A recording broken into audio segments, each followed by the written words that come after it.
If you watch a program, you go on Twitter to see what's going on, what people's feelings are about a certain situation, or you watch TV every day. And I think sometimes the interactivity is, kind of what's missing. But there's 20 other plates spinning, so it's almost like you've got to have like a big picture, but also like a small picture. So sometimes that's a little bit difficult to deal with. Hi, I'm Ash White, and you're watching Bits and Bytes.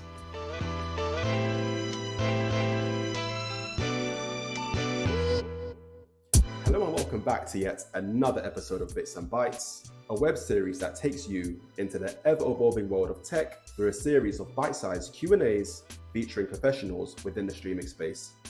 In today's episode, I'll be speaking with Ashley White, a technical account manager here at Simplestream with over 10 years experience within the media industry. Without further ado, let's dive into today's episode. Hi, I'm Ash White, technical account manager at Simplestream, and you're watching Bits and Bytes.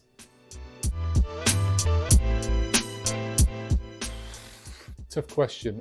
I think the thing is, because I haven't personally seen it, I guess it's difficult to judge at this moment. And I think Apple have always been a leader in giving you things that you don't necessarily need, but you want, or you don't know you want it or need it until a little bit further on down the line. And I've been a big fan of Apple, from having a MacBook, an e-book, various different computers, and obviously I was a big Apple fan from day one, the original iPhone to the 15 at the moment I have now. So the way Apple have done things, it's kind of, they've given you something which is not a finished article, and I think they rely on lots of other people to to develop the apps. I think that's where the magic is really.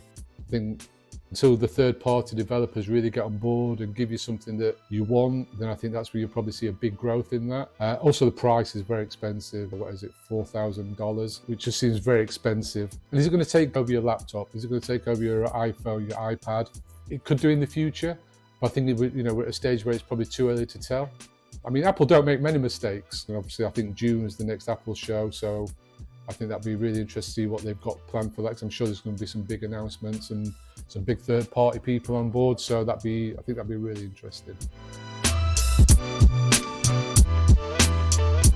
Maybe there's more on interactivity. I think that could play some part in 2024. I think previously you've had like Twitter. So if you watch a program, you go on Twitter to see what's going on, what people's feelings are about a certain situation, or if it's a sports event. So I feel that could be, could play into 2024. I think, for instance, one of our clients do a syndication to YouTube, and they have a live feed on there, but also they have answering questions or talking to clients, etc. So I think that's got some sort of run in 2024. Whether that becomes a little bit more widespread or into a different feature, and it's based on an app or something. I'm not too sure where that goes, but I definitely feel that interactivity is something that something that we need to look at, or maybe something we can develop around that. So I feel that people obviously watch TV every day, and I think sometimes the interactivity is kind of what's missing. I think that Sky recently done something with a camera where you can join a group where everyone can be watching the football match together, but in separate locations. So there's people doing that. I think that could be quite exciting.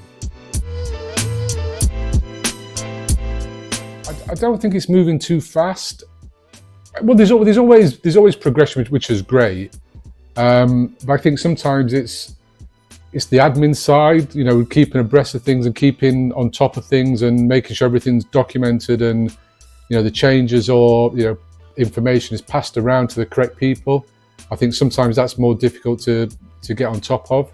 So I think, just from my personal experience, we're very busy dealing with clients day to day. And sometimes you have to stop, right, okay, we need to document this, or, change requests for this client could really help that client.